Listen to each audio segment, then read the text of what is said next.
ആരംഭപ്പൂവായ മുത്ത് നബിയുടെ ഹളറത്തിൽ ചെന്നെത്താൻ ഞങ്ങൾക്ക് തൗഫീഖ് സ്വല്ലി വസല്ലിം അലൈഹി യാ റബ്ബനാ അസ്ക സ്വലാത്തില്ലാ അദ്വമ നഹ്മദു യാ അല്ലാഹ്.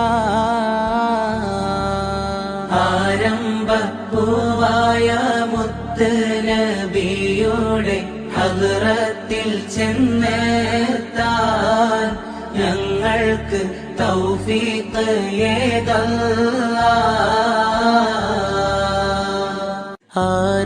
ആരംഭപ്പൂവായ മുത്ത് നബിയുടെ ഹളറത്തിൽ ചെന്നേ